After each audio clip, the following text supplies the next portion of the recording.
Welcome to the MX podcast featuring Dan Roberts. Hey, welcome to another episode of the MX podcast. My guest today is the wonderful Katelyn Faison. Now, Katelyn and I actually talked a few days ago, but I didn't record it properly. So thank you very much, Katelyn, for coming back. No, we're doing it all again. I definitely wanted to record properly. So for those of you, let me introduce Katelyn. She's a New York-based personal trainer. She's got an MSc in exercise physiology. She's an ex-pro athlete. She's a pre- and postnatal specialist, and she's an educator. Now, Katelyn and I worked together. We were colleagues when she was working in London for many years, but she's since moved to New York, very sadly for us, very good for New York. And the reason I wanted her on the show is because when anyone asks about prenatal care or postnatal exercise or hormones, Katelyn's the person I go to get advice from. I think she's like the leading person in this field. So if you are pregnant or thinking about having a baby or recovering from having a baby, I think Katelyn's the girl to go and see. So I want to pick her brains today and ask her lots of questions to hopefully help you guys listening. So thank you, Katelyn. Hi. I'm really happy to be here. Again. Yeah, again.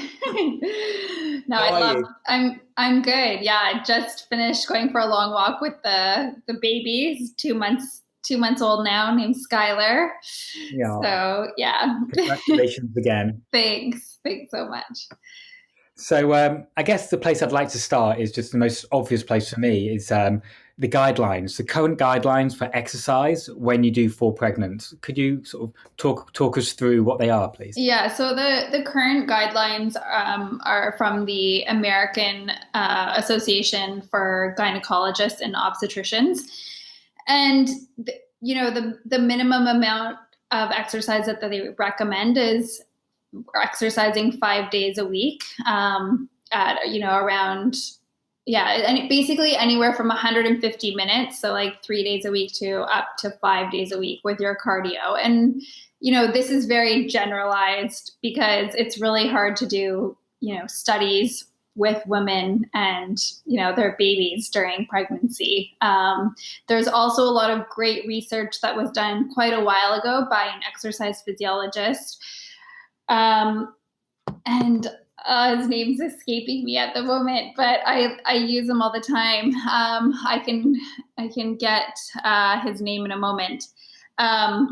And he did tons of research, basically studying like pregnant sheep and heart rate guidelines. And a lot of those we still use today, actually. I imagine particularly for American studies, I imagine there's not that many studies because I imagine it'd be very easy to sue. Just for ethical reasons. Ethical reasons. For like business reasons, it's a lot easier to study speed or like performance-based stuff rather than actually. Yeah, exactly. And so are those guidelines applicable? Like when you're in England, do British have a different set of guidelines or not? It was the same set of guidelines, at least that we used in the private gym that I was, developing their program for. We used the same guidelines, but then I also adapted them to the heart rate zones that were, laid out by this exercise physiologist. He's from the States. Because, he could say like athletes could go at a little bit like higher heart rate guidelines. So we wanted to make sure that the heart rate guidelines were safe, but also for fitter women that they had, because the guidelines are quite general. So I think when you're coming to this and you already have a fitness background, you want to know like what the limits are and the parameters are that are still safe, but that you can still, get a workout in and feel good about it. Yeah, which is so important because it's a really stressful time. You don't exactly. Want you're training 3-4 times a week and going to classes, and suddenly you're told you think you have to stop. That increases stress rather than reduces it, doesn't it? Yeah. Workouts. Yeah, like we talked about in the last podcast, like mental health too. And exercise is so important for both pre and postnatal women to help with all the changes that are happening in your body and in your life. Yeah. Yeah, no, obviously I can't imagine. That's why I have to let you on to explain it.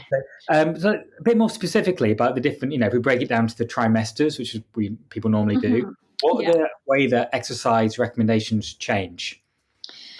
So it's like a wave, basically, how I picture it when I talk to clients. So in the first trimester, this is when the baby their major organs and systems are developing. So it's real, and a lot of women, like, fatigue is quite common in this trimester.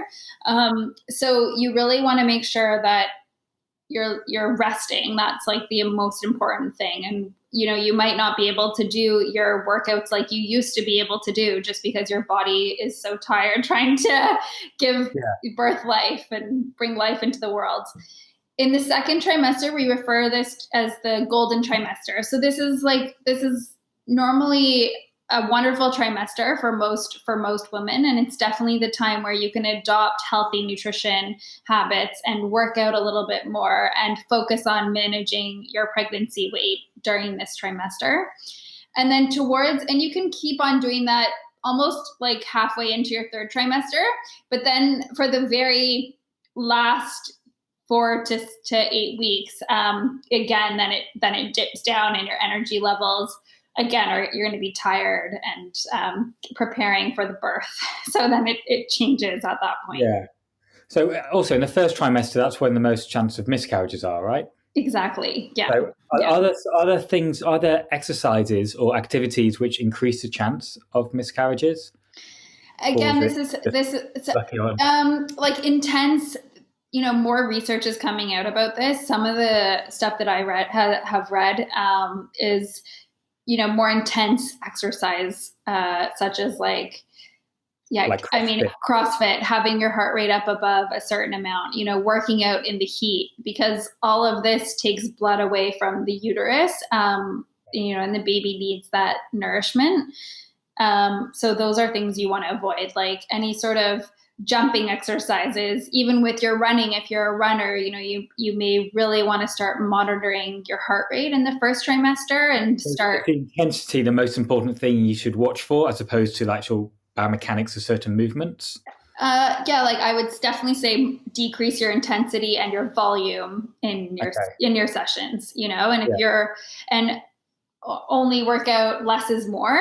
So, they recommend around 45 minutes, actually, not even doing 60-minute sessions. So sometimes, like, what you can do too is you could do your strength workout for 45 minutes and then go for a light walk in the evening, something like that.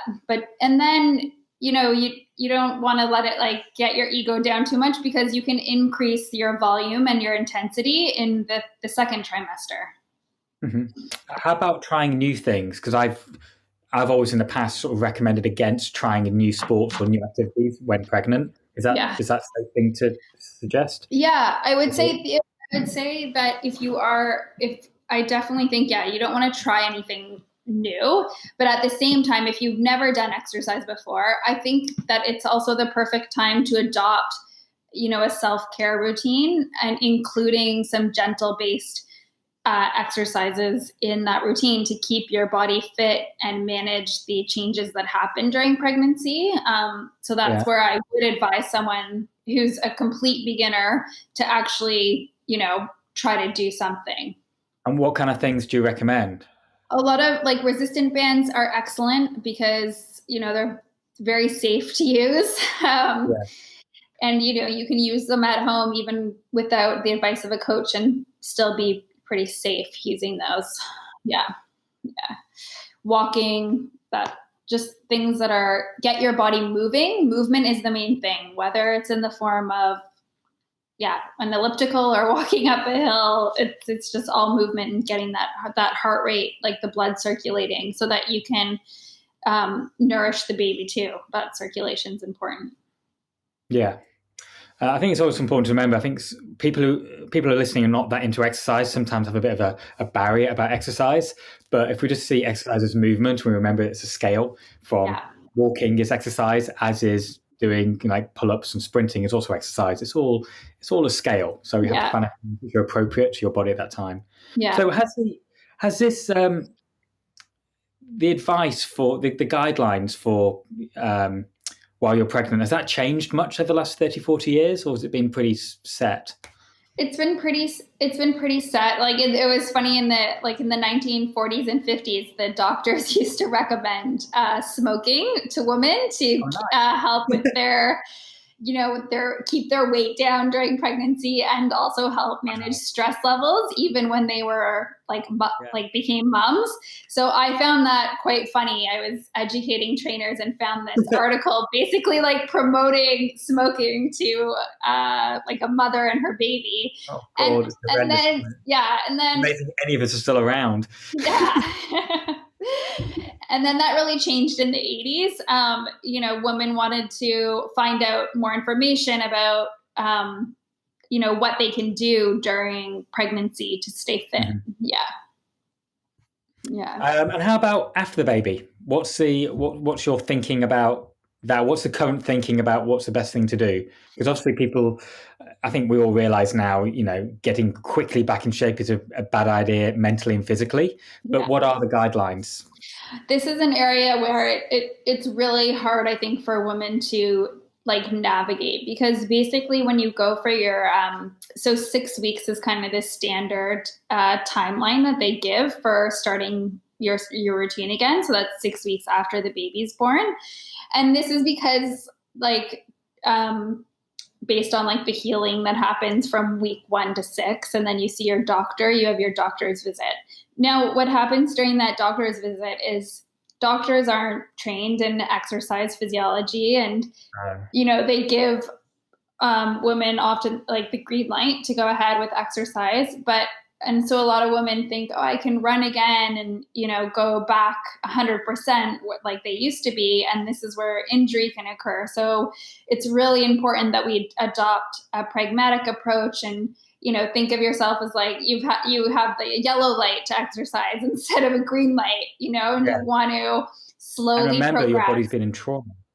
Exactly. It's been in trauma. It needs to heal, rehab, and then you need to, build up your foundation again. So what are the kind of things obviously you work with so many women who've had babies. What are the kind of common kind of physiological issues or which crop up, which affect your advice? So we can talk about C-sections too, a C-section versus a vaginal birth. Yeah. There's going to be different issues with that, because then you're also dealing with scar tissue and also the feeling your stomach feels numb from having a C-section. So, you lose your muscle as well from, it's not just the changes that happen during the pregnancy. A lot of changes happen week 1 to 6. And, especially if you have had a C-section, you might feel like you've lost some muscle tone around that area and some feelings. Is the recovery longer or shorter after C-section, or are there other things to think about? It's normally so it's 6 to 8 weeks for a C-section. Yeah. So similar. So when people have had a C-section, what are the implications in terms of abs and core? So it's the same as it's very similar to what a regular pregnancy person's going to feel. It's just you might not feel that you can't feel that area as well. So what I often do with my clients or tell my clients to do is feel your abdominals when you're doing the crunch, so that how they're activating, because they'll be moving, but you can't feel them as well as you used to, because 7 layers of muscle have been cut and we have to regenerate those nerves. So then what we want to focus on is not just the exercise, but also doing fascial therapy and self-massage on the scar tissue to break up those adhesions, so that we can. For people who don't know, what fascial therapy is, one of your things you specialize in, but not many people know what it is. Yeah. Explain. Yeah.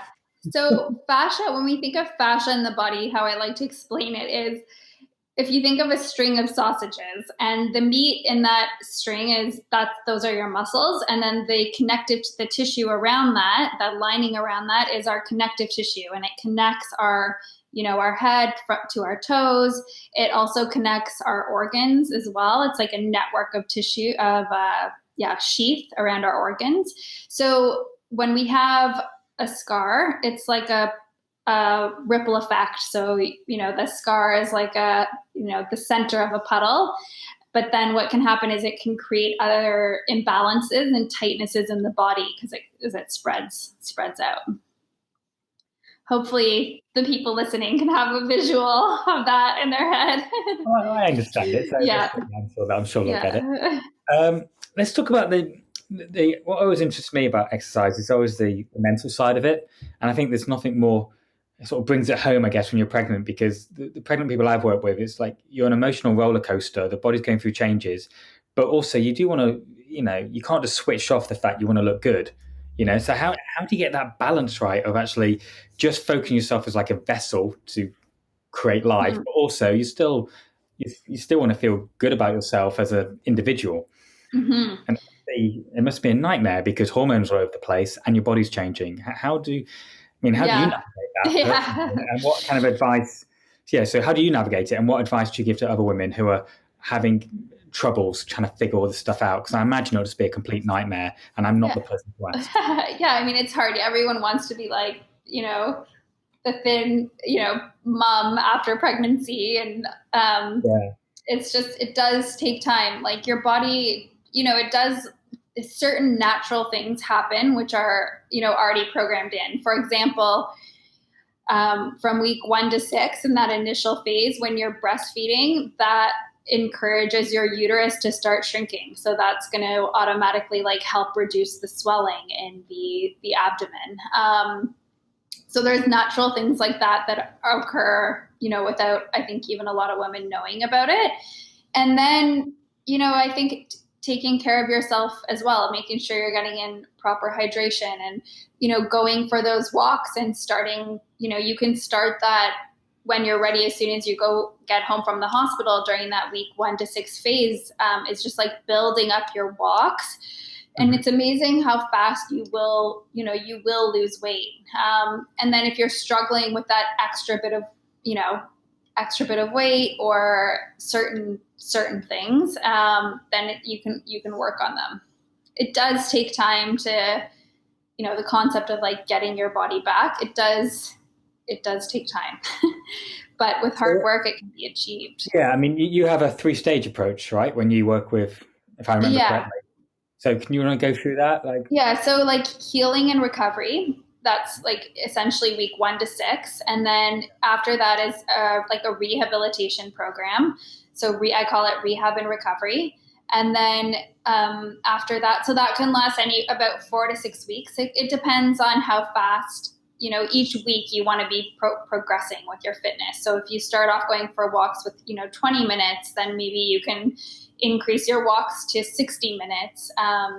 Something I've been doing is I had a goal for myself. I said, okay, I'm going to do 30 step ups, when first walk out, just find a bench to do 30 step ups in. Now I've built it up to 200 step ups total. So, I think setting small little goals like that is important. But I mean, in your background, you were a top athlete. You not find it, do you just forget that?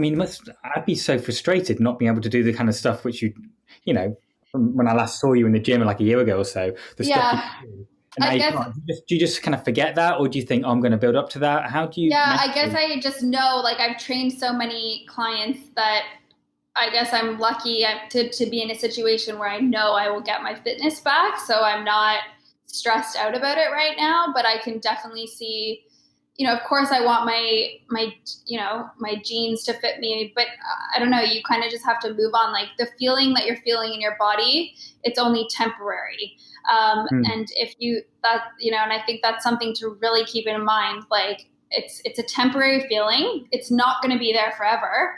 But if you stick in this mentality of, things aren't going to change, or you're struggling with your self-image on a daily basis, we need to kind of get you out of that pattern of thinking so that, you can feel confident and have success when you do, return to the gym. Yeah. And I think, you will get back to that point. Yes, you can't do it today.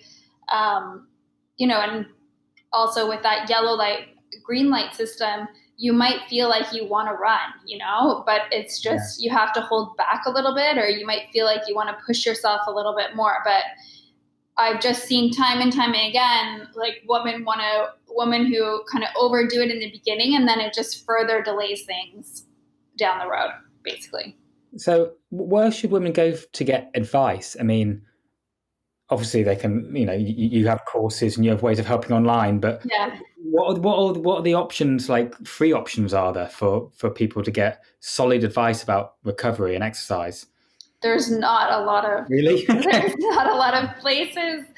I mean, which is why I try to share as much on my Instagram as possible, too. Just what you do is amazing. I've been watching. Yeah, just to shed, it's just like a different perspective, not just the fitness, not just exercises that relate to fitness, but stretching and mobilizing. Kind of, the way I look at it is from like an athletic perspective. Athletes it's not just about a strength and conditioning session in the gym. It's everything around that in their lifestyle, from nutrition to, it's a whole like ecosystem of things that you're doing for your body. And that's where I also think like the fit mom comes in, is it's not about having like a 6-pack of abs necessarily, but it's this whole concept of taking care of yourself. Because if you take care of yourself, ultimately I think you can be a better mom as well if you take care of yourself first.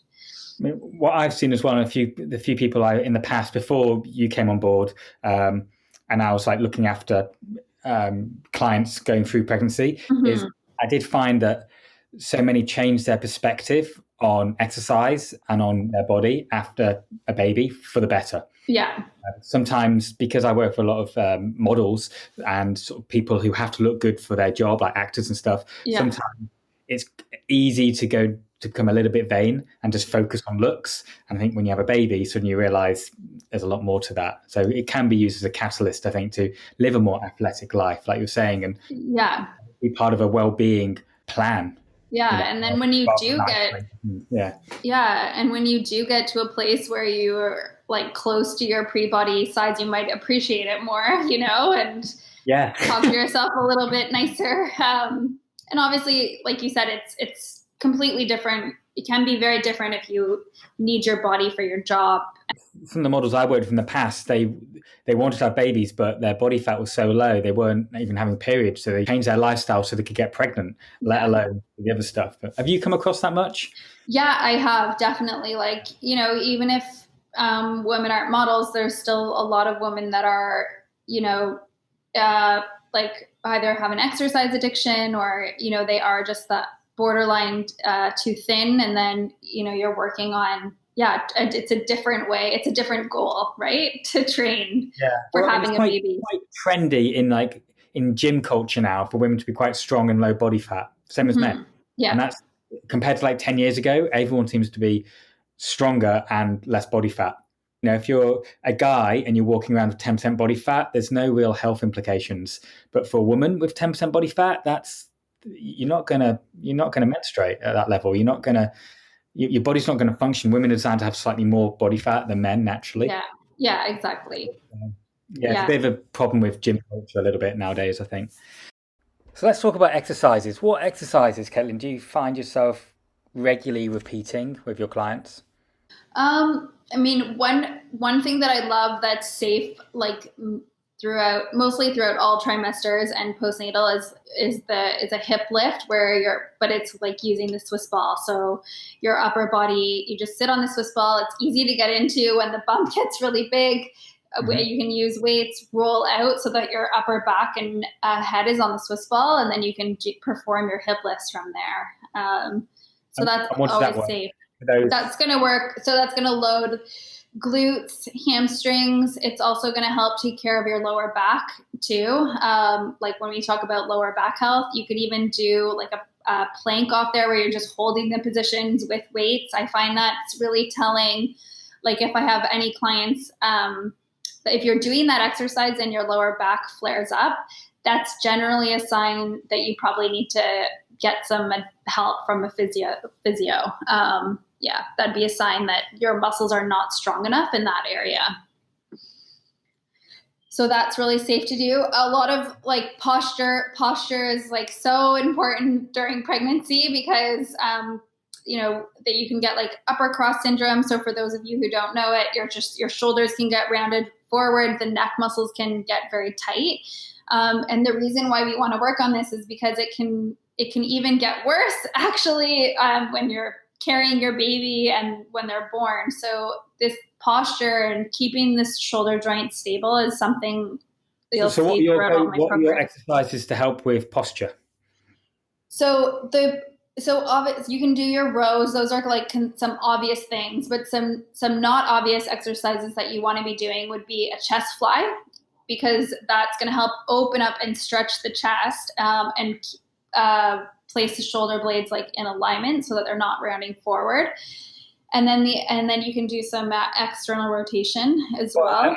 A posterior chest fly or a normal chest fly? Like a normal chest fly, supine chest fly. Yeah. So if you're doing, when you set up your upper body routine, say if you're doing like 3/4 of it, maybe is your rows and working your posterior chain, and then the other 1/4 of it is working the chest and stabilizing the shoulder. Yeah. And then the other thing I love to work is balance. Maybe this isn't used in enough programs, but balance is something, and I think a lot of my clients, even the ones that have been endurance runners and super fit athletes, even those girls have found balance an issue when I give them, single leg work to do. And, with some clients, I can still get them to do this on a BOSU. If you're very fit, like try to keep balancing on the BOSU, on the black side of the BOSU the whole way through your pregnancy. I think that, that's a goal that I've had for my clients. So for those listening, balance training is so rarely used. I mean, if you think about it, in a gym, we often do power training or strength training or body composition training. We do mobility, we do flexibility or endurance. If we do sports, perhaps we train balance, but very rarely do we actually put the time into training balance, and it's an important component of fitness.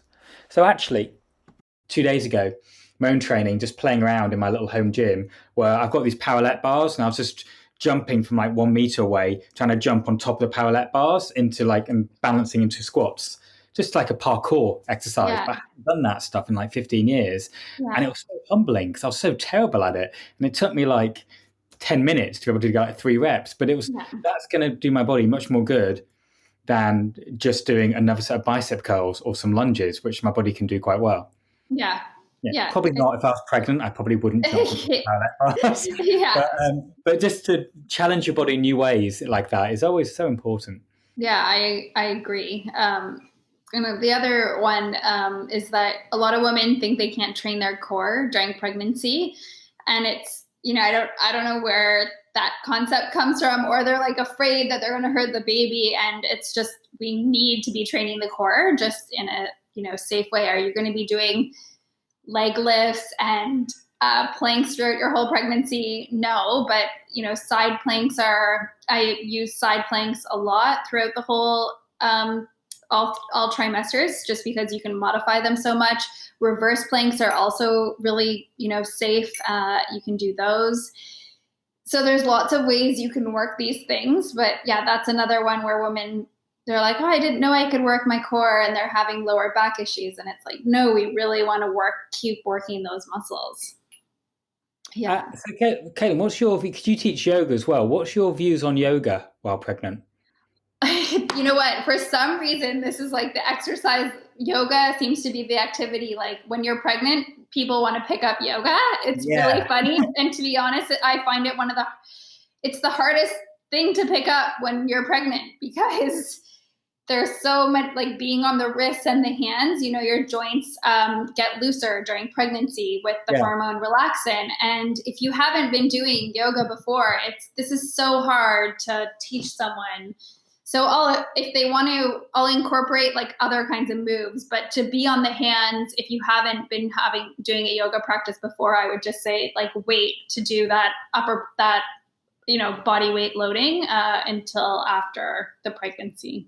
Also, I can't because there's a lot of yoga is kind of like balance and being sort of body aware, but your body's literally changing every week, like physically. Yeah. It's really hard to it's like when you got like 13-year-olds and 14-year-olds taking up a new sport, it's really difficult because their body's changing. But the same when you're pregnant, it's like, and that's one of the reasons you want to you want to be consistent with your exercise during pregnancy as well. And it's great when people can start an exercise routine.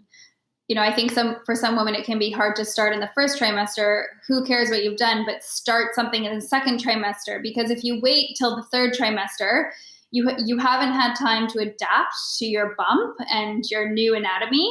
So it's really hard to start a routine in your third trimester. So you definitely want to start something in your first or second, so that you have time to adapt with your changing body. And things can change every week. Like I found with my pregnancy, I was really surprised. Certain weeks my hips would flare up more than others, just based on, one, hormones can change what your joints are going through. Yeah. And then two, just the anatomy of the uterus is growing plus the baby's growing. So depending on where the baby's sitting, maybe they're affecting your joints in a hip bridge. So I found certain weeks I could do, for instance, a unilateral hip bridge, where other weeks I couldn't. And I found that at first I was really frustrated, because I was because it happened to me, I think in the middle of my second trimester, I had one day I just couldn't do my unilateral hip bridge. And for anyone listening, that means one leg at a time. Yeah. Thanks, thanks. Yeah. Technical lingo. Thanks. Let me ask you about nutrition. Did you actively change your nutrition while you were pregnant, or your supplement routine? I did. Yeah. There's different recommendations on drinking, but I made a personal decision not to drink alcohol. And then, I also, the first trimester, I would say it's really hard to focus on nutrition. But then the second trimester, you can focus on it a lot more, because, how do you mean exactly? In the first trimester. What do you mean by focusing? In the first trimester, you have, because of all the hormones that are happening, you might have food aversions, you might have nausea. It can just be, you might not crave a lot of greens. So you kind of just need to eat what feels good at that time. And it's natural to crave more carbs, because the baby is going to, it's using glucose as fuel. So those are things you want to consider. But I just know, with all the women that I've worked with, the first trimester can be quite difficult, to eat your greens or focus on nutrition. So when you're coaching clients, and clients, usually you're helping through pregnancy, but also they'll have some body goals in terms of they want to look, right? Yeah. So do you say, oh, don't worry about first trimester, just do what you want, or do you slightly manage the amount of calories, or do you not worry about that at all? So if the person is struggling with cravings, for instance, if they're really craving, chocolate, and they reach for a whole bag of cookies, obviously I would try to suggest something that's healthier. For instance, you can do a chocolate avocado pudding that, it's going to be more nutritious for your body. And if you're craving chocolate, there's probably a reason why you're craving it. It could be the magnesium in it. So of course around that, yes. But in terms of, being you have to eat these greens and this type of food, it's almost impossible in the first trimester, because people have, they have different food aversions. One, you might love hummus and then, all of a sudden hate it. But in terms of when you're growing a baby, it doesn't need how many extra calories do you need on a technical point, on a technical aspect? Yeah, so you need 300 extra calories a day, and then in your at the end of your third trimester, you might need 300 to 500 calories a day. So this is where a lot of people's minds, so one of my coaching points is, don't think you're not eating for two people, you're eating for 1.2 people. The baby does not need, I think 300 extra calories is half a sandwich, extra half a sandwich. Really, is it? It's really not a lot. So you definitely don't want to, you want to think of that. I think that's a really smart way of thinking about your nutrition. What the dangers are of under eating? Is just underdevelopment with your baby. Could be they're Yeah, they need food for brain development, like their cardio system's developing. So if you're malnourishing yourself, it could have detrimental effects to your baby's health down the line. If I was pregnant, I think I'd on the side of eating too much than too little, I guess, because the downside seems too horrendous to me. Yeah. Yeah. And you will have moments, like, just so people know, like, it's not, you will have moments where you're so hungry and you're going to eat more maybe in those moments than you would like another day. So yes, you want to think about it as 300 extra calories a day, but if you are feeling that, ravenous hunger, you also want to give into it sometimes as well. And how did your hunger and sort of eating go after you had a baby?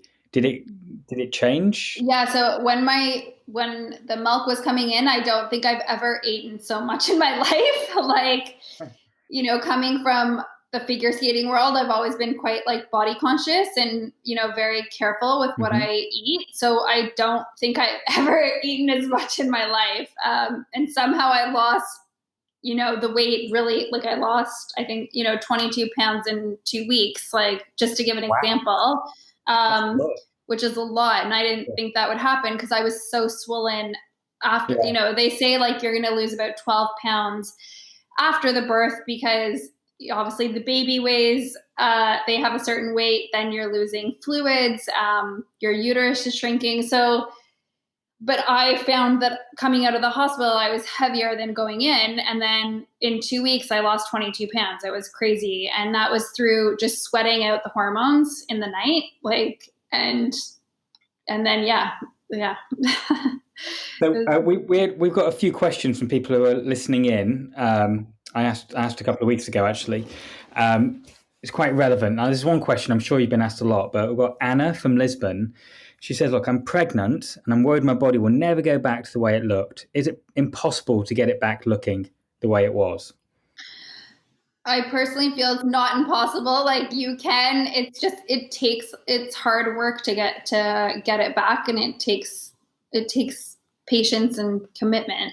And certain things, like little things, like maybe you might notice, the skin on your abdominals is a little bit softer than it used to be. But, most of the time you can get your body back to about like 97% of where it was before. Okay. Well, Anna, I hope you're reassured. Next question. We've got Julia from Guatemala. She asks, are kegels good? Yeah, I do believe in doing kegels. The one thing we talked about in the last podcast is kegels. So when the doctors say to find this muscle, you're supposed to stop the flow of your urine. And that's really only like part of the equation because you're only activating the front part of the pelvic floor muscles. So if you think you want a global activation, so this is more the muscles you use during sex. We talked about that. Yeah. You can be really fit, but then also have like we call it a hypertonic pelvic floor, where your muscles can't relax enough to get the spring and the strength. So if we think we want a pliable flex pelvic floor. So what this means is, for listeners out there, if you think of an elastic band, and if you stretch that elastic band, it stretches to its max capacity and then it springs back and you get that contractile force. If there's knots in it or like adhesions or, something's wrong, when it springs back, it doesn't have as much force or power. Yeah. So the same thing can happen with the pelvic floor. If it's too tight from, maybe you are doing really advanced movements in the gym, oftentimes, you're running a lot, that can create tightness in the pelvic floor. So we want this balance of both mobilization and the strength. So I do recommend, for instance, including if you're really into the gym, like a lot of the listeners out here, you might want to include some restorative exercises just to help open up the hips, even foam rolling the inner thighs. Even though this isn't directly on the pelvic floor muscles, it's linked to them. So that can help with release as well. Cool. Mhm. All right, I've got a question for you. Yeah. So this is more about you, really. Yeah. So when you were in London last, you were creating basically a qualification for trainers doing pre and postnatal care, which is amazing. Massive. I know it took you so long to do that. Yeah. Massive undertaking. But for personal trainers listening, what advice do you give? So the trainers have become pregnant, or their clients? No. Their clients become pregnant. Yeah, is really have an open line of communication with them in terms of what feels right, what doesn't feel right. Also, assess their muscles, really look at their body. Like, even if a guideline says, okay, don't do a plank, for instance, postnatal, like, it's really hard to determine, okay, at X weeks, someone can go back to doing planks. You need to feel how their muscles are engaging, all of that stuff. So definitely be hands-on if you're comfortable with it, and you know what you're doing. The other thing is that the body, like we talked about, it's a roller coaster. 1 week, a client might have an amazing session, and the next week they might be completely fatigued. So just because you wrote out a program plan, you might not stick to that plan. Be adaptable and flexible. Cool. Thank you. You're welcome. So tell me, I know you do a lot. You see a lot of clients. You do more online stuff now. Is that right? I guess because you only got back to work recently. Yeah. Right? I'm back to work now. I took a little time off, but yeah, now I love what I do. Lockdown still, is it? Is New York, are personal trainers working in New York face to face? Only outside, not in gyms. So where I think in London, you guys are open in the gyms now. But it's not really happening. I mean, gyms are open, but I mean, I'm not working. I mean, my friends who are trainers, majority aren't doing that yet. It just doesn't feel right. And the trainers I know who are working are just doing stuff in parks. Okay. But being in the gym doesn't quite feel. Yeah, fair enough. Yeah. Yeah, so I've been doing a lot of online stuff with my clients. So with some of that, it's like working one-to-one with clients, coaching them and developing bespoke, workouts with them. The hardest thing about the pregnancy is, and the reason why the guidelines have remained quite generalized is because it's one of the hardest things to, even as a coach, to like adapt. Every woman's going to come to their journey in a different place with fitness. So the guidelines that are out there are really like very the essentials. Generic. Yeah. No, I'd always recommend, as you know, I always recommend people seeing you because it's so important to get specialized advice, and it's the most important thing probably ever going to happen to your body as a woman if you do, start to have babies. So, I think that is the time to invest in someone who knows what they're talking about. Even if you don't normally have a trainer, I think I would always recommend seeing a specialist. Yeah, and I think it's, whether or not you can see someone. I have so many women who just need a coaching session, one time a month, and that's what they can invest in, or women that want, a weekly coaching help. But I think getting support, like you said, that it's really important during that time of your life. And then if you have more babies, you've already learned the information. So, you can apply it. So, Katelyn, how can people find out more about you? I know you. Well, let me tell them. Actually, I know this. You've got Instagram. Your Faison Method. Faison Method. Yeah. Well, you do quite regular videos. I've been noticing of like tips and tricks. Really good. How else can people find out about you? They can go to the faisonmethod.com website and learn more about like my philosophy and stuff like that there. Cool. Well, thank you so much. Thank you for your time. It's been such a pleasure. I love talking to you. I did press record this time. So. All right. Thank you. Great. Thanks, Dan. Bye. Hey, sorry about the funny audio at the end, but yeah, that was Katelyn. Real lovely girl, an amazing trainer, very talented. I mean, as an exercise physiologist, she used to help the Canadian. She's Canadian, by the way. Canadian men's ski team. She was a national level figure skater, really high level, really talented athlete, fantastic strength and conditioning coach. She was actually our most senior coach when she was working with us in London. So I have nothing but respect for her, and I always value her opinions. Now, I actually want to give her a quick shout out for another project she worked on, which just got released a couple of weeks ago. There's a Netflix show called Cursed. I think it's called Cursed. Yeah, it's called Cursed. We were employed by Netflix to look after the lead actress, and the production wanted a girl. So after I met the actress and I chatted to her, found out what she needed, I recommended Katelyn, and Katelyn did a fantastic job with her. There's a young actress, Australian actress called Katherine, and Katelyn smashed it and got her in great shape and did a really wonderful job. So thanks for that. I mean, these film projects, we do the work, and usually the films or the TV shows come out a year later, and it's only just come out. And I know Katherine kind of publicly thanked Katelyn on Instagram. That's why I'm sort of talking about it, because normally we don't talk about our acting clients because we try and keep it quiet. But seeing that Katherine actually Instagrammed about Katelyn, I figured it's okay to say, well done, Katelyn. You did a great job on that show. Also, I just want to remind you, if you're pregnant, be kind to your body. Listen to Katelyn's advice. Stick to the principles. Listen to your body. But I guess more importantly, after you've had your baby, personally, I don't think you should even think about anything for a couple of months. Your body's been through trauma. It's created a life which is just ridiculously amazing. That's enough for your body to focus on. And it needs to be, you definitely need to have a phase of recovery when you want to try and get your body back, as it were. And then just be patient. I reckon spending 6 months, a year or so, year and a half, getting your body back is perfectly reasonable. If you're really into fitness and into looking a certain way.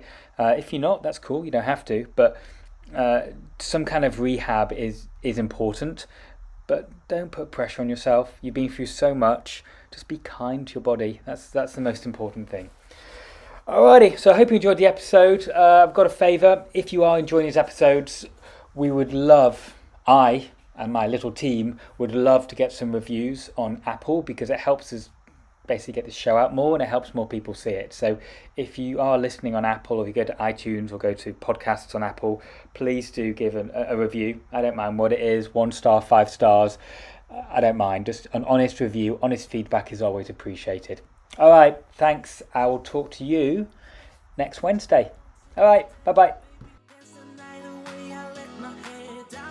Thank you for listening to this week's episode of the MX Podcast. All feedback, reviews, and social shares are very much appreciated. To find out more about the Methodology X Online Members Club, our award-winning MX Group fitness classes, or to join our global family of MX instructors, please visit danrobertsgroup.com.